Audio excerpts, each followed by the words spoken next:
Timba Bemba, bonjour. C'est Bonjour. à la fois un plaisir et un privilège de pouvoir échanger avec toi. Je suis allé regarder sur Internet tes productions et je me suis rendu compte que tu étais quelqu'un de très productif. Tu es à la fois un homme de lettres, un écrivain, un créateur de scènes littéraires, un animateur de la vie culturelle.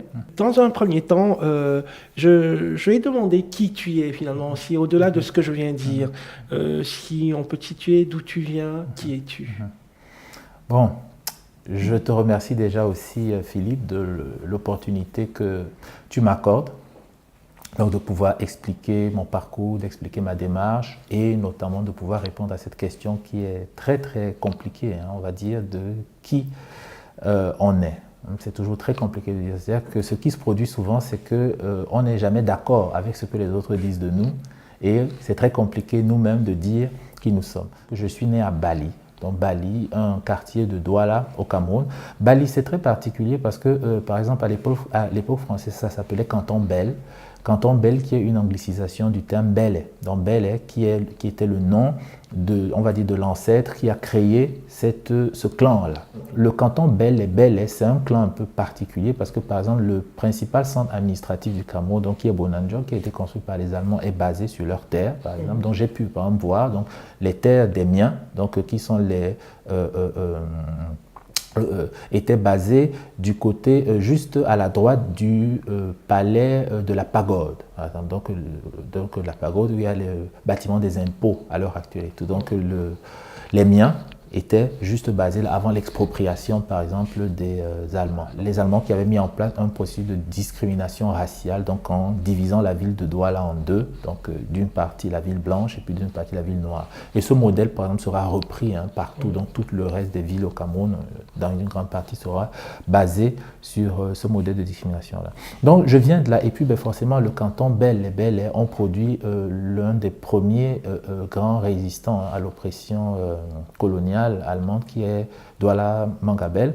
Donc à l'heure actuelle, c'est un des descendants de Douala Mangabel qui est le chef donc, des Bel, par exemple. Donc c'est très important quand même parce que ça permet de situer, donc de me situer par rapport à une histoire, de me situer par rapport à un courant. Et par exemple, une de mes premières prises de conscience, par exemple, donc, de cette histoire était petit.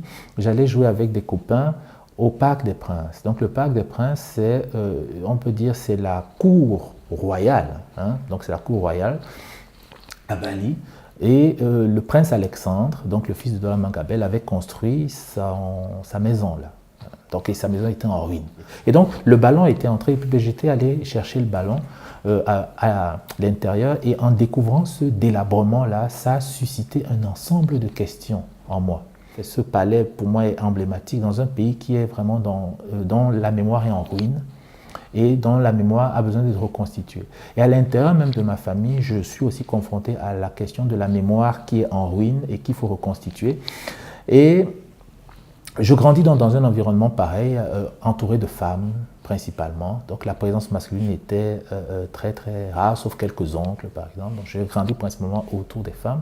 Donc par exemple d'écouter des confidences, d'écouter des histoires, les on dit, le Congo ça, comme on dit par exemple au Cameroun. Je pense qu'avant même d'écrire déjà il faut beaucoup écouter. Donc ça a aussi été un des aspects, on va dire, comme ça, de mon initiation, donc par l'oreille, par l'écoute. Et puis je sais que même encore maintenant, j'ai un sens de l'écoute qui est très approfondi. J'ai beaucoup de personnes qui se confient à moi, donc c'est un aspect comme ça de ma personnalité aussi.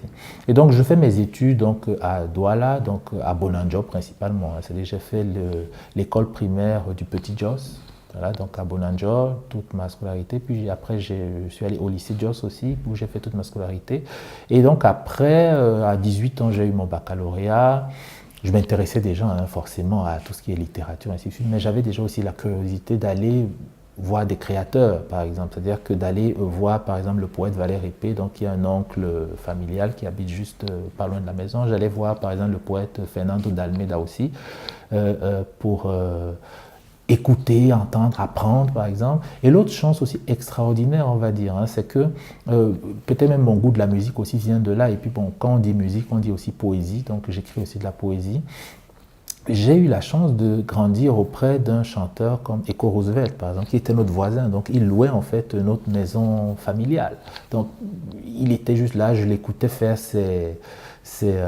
enregistrements, ses répétitions, ainsi de suite. Il avait ses filles qui jouaient aussi au piano, son fils qui jouait à la batterie. Je me souviens, j'allais me mettre sur un mur et puis j'observais un peu ce qui se passait. Voilà. Donc il y a tout cela. Je voyais aussi d'autres artistes comme Betty Betty, par exemple, la chanteuse Betty Betty, une des plus belles voix que le Cameroun ait connue, qui habitait aussi pas loin d'un quartier. Il y avait le batteur des Black Steel.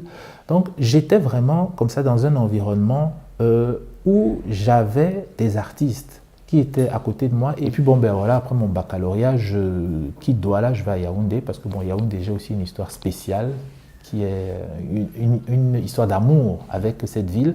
Mais pour moi, Yaoundé, c'était la ville de la liberté, peut-être parce que j'étais aussi loin de ma famille et puis loin de mon histoire familiale, dont je pouvais finalement aller sur un terrain neutre et puis me réaliser de cette manière. Donc j'ai étudié à Yaoundé l'économie, donc jusqu'en master, et après mon master, j'ai continué en France et après en Suisse, où je suis installé à présent. Mais il y a encore quelque chose de très particulier dans ta vie, c'est le nom que tu portes, et qui est un nom qui ne laisse pas indifférent, Bema. Bema, c'est le nom de ton grand-père. Oui, voilà. Et c'est un personnage emblématique. Il est vraiment un peu entré dans la mythologie des Douala, parce que quand on dit Douala, on dit ah, Bema Moulende, il avait un puits d'or qu'il avait découvert dans le Mongo, et c'est comme ça qu'il est devenu riche. Bon, on n'en sait rien. Il y a une trace comme ça familiale qui nous dit qu'il avait plutôt découvert un gisement, c'était un intrant pour la construction. Et que, bon, voilà, ça devait être sûrement lié à cela, mais qu'il n'y a pas d'histoire d'or. Mais bon, je n'ai pas pu vérifier cela. Moi, ce que je retiens vraiment de lui, c'est quelqu'un d'engagé, c'est-à-dire quelqu'un d'engagé dans la recherche d'une certaine forme d'indépendance. C'est-à-dire qu'il quitte l'administration pour se lancer dans les affaires, par exemple, et aussi quelqu'un de relativement visionnaire, c'est-à-dire qui savait s'entourer des gens qui pouvaient lui être bénéfiques pour l'amélioration de ses affaires, principalement. Et aussi, je retiens quelqu'un qui a été aussi engagé politiquement, c'est-à-dire dans la lutte de libération du Cameroun, et puis ce qui lui a même aussi valu donc, son assassinat. Donc il a par exemple soutenu le Ngondo, donc en finançant, vous savez que le Ngondo, ça a été l'une des premières institutions à demander l'indépendance du Cameroun, même bien avant l'UPC, et il y a des historiens à l'heure actuelle qui émettent l'hypothèse que l'UPC a repris cette demande du Ngondo pour pouvoir s'associer le Ngondo comme étant comme organisation très puissante à l'époque pour la lutte de libération. Donc c'était une manière de capter finalement cette organisation à l'intérieur de son mouvement. Donc il a financé des délégations du Ngondo qui sont parties aux Nations Unies, par exemple, pour pouvoir défendre la cause du Cameroun. Donc il a été l'un des financiers de ces délégations. En plus de ça aussi, il a financé le mouvement du Maquis, donc le mouvement de libération dans le Maquis du Mongo, justement, donc, qui lui a valu donc, son assassinat en 1960. Lorsque je dis résilience, qu'est-ce que ce mot suscite chez toi?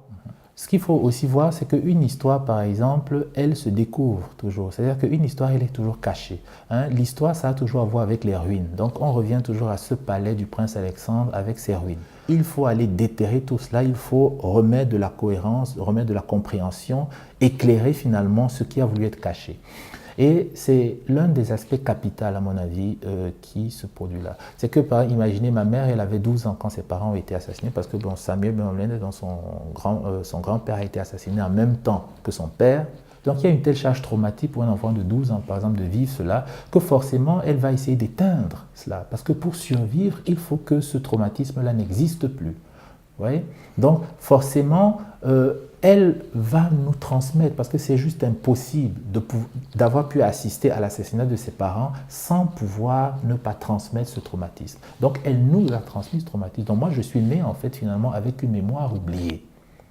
Et je n'ai pas compris immédiatement quels étaient les tenants et les aboutissants de ces mémoires oubliées, en quoi exactement cela consistait, mais il y a une curiosité en fait qui s'est enclenchée en voyant les ruines du palais du prince Alexandre, et cette curiosité par exemple m'a permis, grâce notamment à ma grand-mère, donc la sœur du père de ma mère, qui vivait avec nous, donc qui était vraiment la matrone de la maison, voilà, ainsi de suite. Donc, et grâce à elle, en fait, en lui posant énormément de questions, parce que donc, comment on dit, le frein était lâché, la curiosité était grande, et c'est en fait en lui posant beaucoup de questions, et c'est même un peu grâce à elle que j'ai commencé à tout noter, parce que comme elle me disait beaucoup de choses, ce qui est aussi très drôle, parce que dans un contexte, par exemple, camerounais, la transmission de la parole ne se fait pas de cette manière-là. C'est-à-dire qu'il faut attendre un certain âge pour qu'on puisse te dire certaines choses importantes. Or, elle, comme si, peut-être parce que je porte aussi le prénom de son mari, donc je me suis aussi dit peut-être que,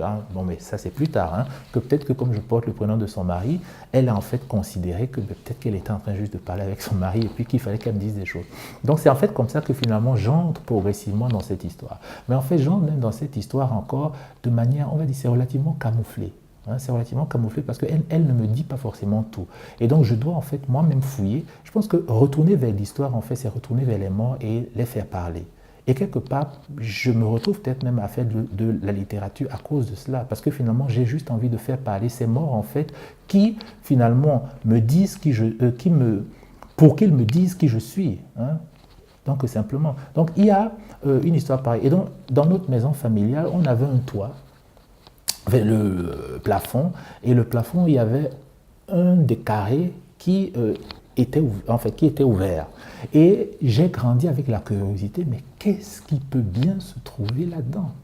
Qu'est-ce qui peut bien se trouver? Et puis un jour, j'ai pris une table, puis une chaise, je suis monté, je devais avoir 13-14 ans. Et en fait, je suis monté là, et je suis tombé sur une caisse qu'avait laissée, en fait, qui avait été placé là après le décès par accident de moto du fils de ma grand-mère, Marthe. Là. Et il y avait en fait dedans deux choses capitales. Il y avait le roman L'Enfant Noir de Kamara Lai, et puis il y avait aussi un livre de psychologie freudienne. Et je sais par exemple qu'à un moment, j'ai voulu être psychologue à cause de ce livre. Le travail finalement donc de résilience, il arrive à partir du moment où je me pose la question, comment donc est-ce que moi qui ai vécu, ou alors moi qui ai été le réceptacle de tous ces traumatismes, je peux me projeter vers un futur, donc devenir moi-même, me réapproprier ma vie de manière apaisée.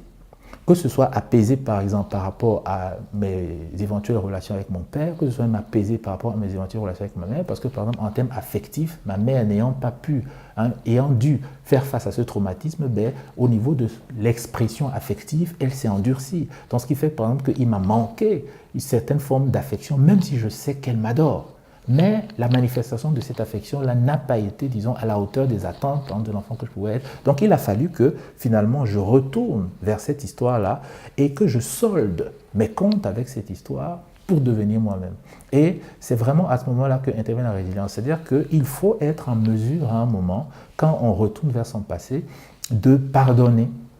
Quelque part, c'est de pardonner et de comprendre en fait, et je pense que c'est même une grande leçon même pour un littéraire, c'est donc de comprendre l'âme humaine, parce que quelque part c'est aussi ce que je recherche, quelque part c'est de comprendre l'âme humaine, et en comprenant cette âme humaine-là, de voir en fait que on peut arriver même à produire le mal sans le vouloir.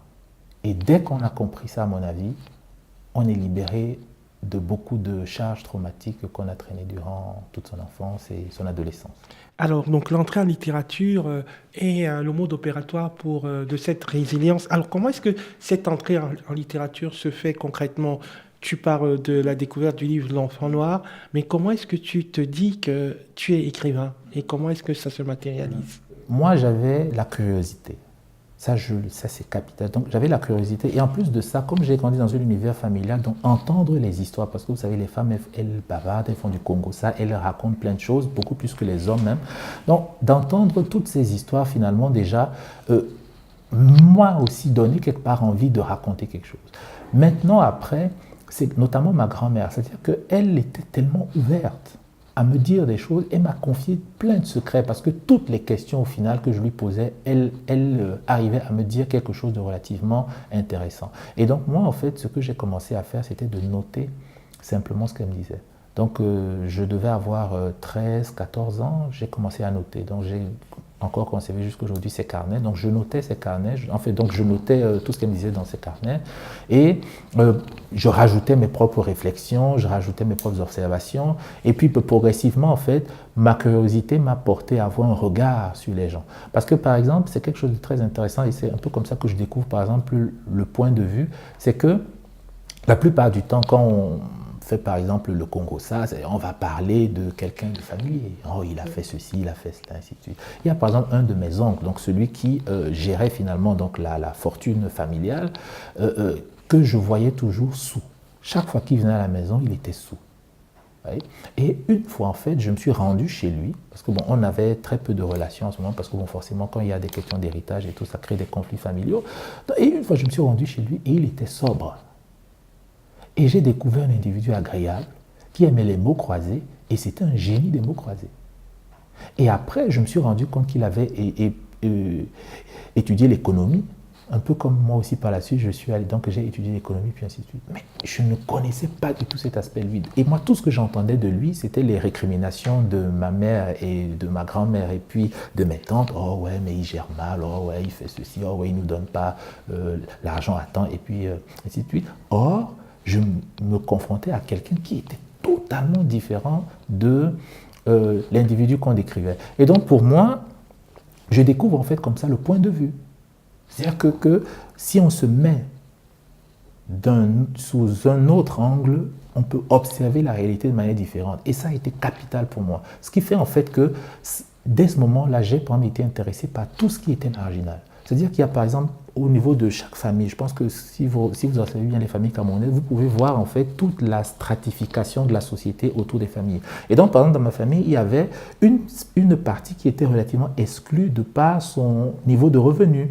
Et donc ça m'a beaucoup intéressé par exemple d'aller vers eux. Et une partie de mes vacances, quand par exemple, je prends les vacances de Pâques, de Noël, j'allais en fait vers ces membres de ma famille qui étaient relativement excentrés du point de vue du revenu, donc relativement pauvres, pour vivre aussi avec eux et voir finalement le regard que eux ils portaient sur nous qui avions, on va dire, relativement un niveau de vie acceptable. Donc cette curiosité-là, en fait, la découverte du point de vue, et c'est vraiment, on va dire, c'est vraiment une manière d'écrire, en fait, sans déjà passer au stylo, se produit de cette manière-là. Et vraiment, c'est, on va dire, l'entrée véritable. J'étais en classe de 3e, j'avais un ami, Éric Priso, qui était un poète. Et je dois même vous avouer quelque chose, c'est-à-dire que je considérais en fait toujours, peut-être que sur la question de la langue, que en fait, je dois écrire dans une langue qui n'est qu'à moi.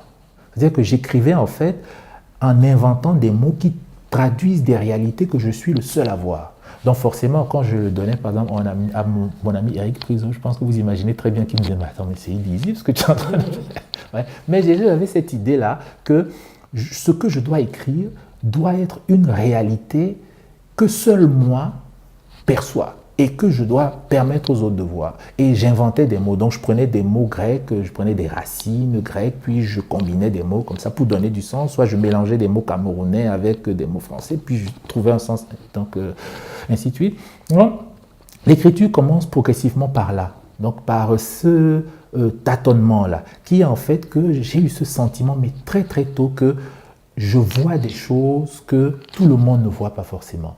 Et qu'il faut que j'arrive à trouver le moyen de transmettre ce que je vois. Et le premier canal, ça a été la poésie. Nous parlions de littérature tout à l'heure, et lorsqu'on te lit, on lit ta production littéraire, les diverses choses joyeuses, notamment que tu écris sur Facebook, à travers les aventures de Bitam et autres, on voit une marque de dissidence. Est-ce que littérature aujourd'hui, pour toi, rime avec dissidence ? Voilà. Donc, j'ai par exemple une manière de prendre les choses qui est que quand on veut penser, il faut commencer par éviter les concepts. Ouais, c'est-à-dire parce qu'un concept, en fait, comme par exemple dissidence, c'est un concept qui existe, qui est forgé, qui a une histoire. Et si en fait je veux commencer par penser à partir d'un concept, ça veut en fait dire que je dois me positionner par rapport à l'histoire de ce concept. Et ça demande un temps énorme pour se positionner par rapport à l'histoire d'un concept. Donc c'est pour ça que je vais d'abord le mettre de côté et revenir à une question tout à fait personnelle, qui est par exemple celle de comment être moi-même, comment être en accord avec qui je suis, comment produire quelque chose dont je suis relativement fier, qui fait sens pour moi et qui peut aussi faire sens pour les autres? C'est d'abord ça, la véritable question que je vais me poser. Et c'est en fait sur cette base-là, finalement, que tout le travail va se déployer. La question, par exemple, donc, là, finalement, sous-jacente, l'idée sous-jacente, c'est l'idée de la vérité, finalement. Parce que quand on veut faire sens, ça veut dire qu'il faut être dans le vrai.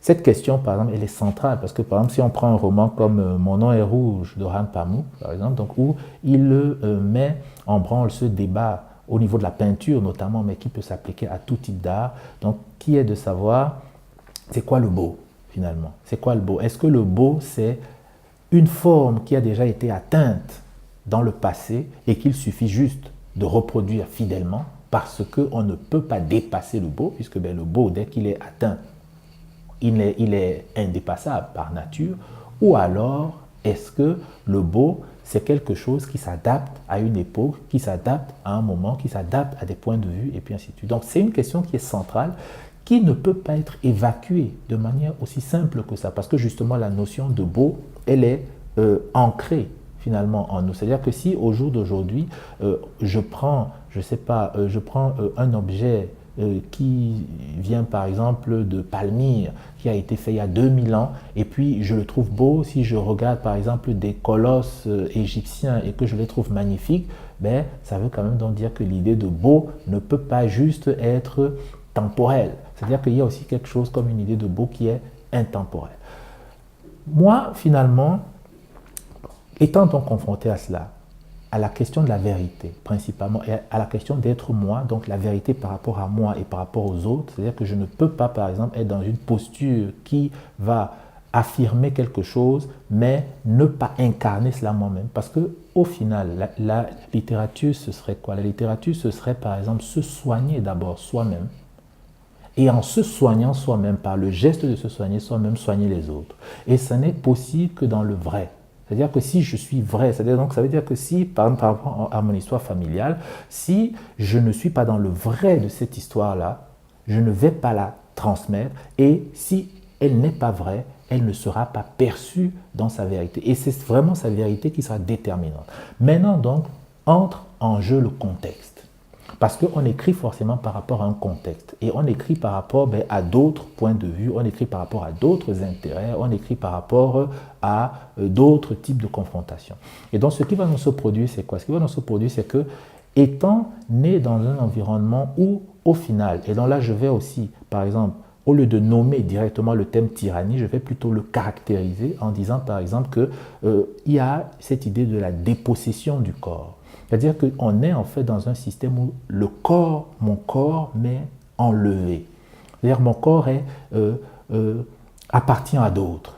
Et les autres impriment ce qu'ils veulent sur mon corps. On ne me reconnaît pas le droit, on ne me reconnaît pas la légitimité d'être moi-même dans mon corps. Voilà une très bonne définition, à mon avis, de la tyrannie. Et en plus de cela, et c'est encore très très intéressant, c'est qu'on m'enlève mon rêve. C'est-à-dire qu'on m'empêche en fait de me projeter tel que je le souhaite dans l'avenir. C'est-à-dire qu'il faut par exemple que je sois docteur parce que mon père a voulu que je sois docteur, que je sois pharmacien parce qu'il a voulu que je sois pharmacien, puis ainsi de suite. Mais si moi j'ai par exemple eu envie d'être footballeur, non, on va me refuser ce rêve-là. C'est-à-dire que donc on me déposait tout cela. Finalement, on fait en fait quoi de moi? On fait de moi un fantôme. C'est-à-dire qu'on fait en fait de moi quelqu'un qui doit être en train de reproduire inlassablement le même. Un peu comme si finalement le monde avait déjà atteint sa forme la plus parfaite et que moi je devais simplement entrer dans ces canaux qui ont déjà été dessinés, qui ont déjà été tracés et simplement suivre ces voies-là. Et donc c'est là où intervient la dissidence. Parce que étant dans un contexte caractérisé par la tyrannie et me rendant compte que cette tyrannie ne me permet pas d'être moi-même, mais que par contre, elle rajoute déjà à mon traumatisme personnel, finalement, quelle est une sorte de continuation de mon traumatisme personnel, et où je comprends finalement que le traumatisme personnel, le traumatisme familial est en lien avec cette histoire tyrannique-là, que l'idée de la dissidence s'impose simplement parce que c'est le moyen par lequel je peux me réconcilier avec moi-même et où je peux reprendre possession de mon corps. Chakamene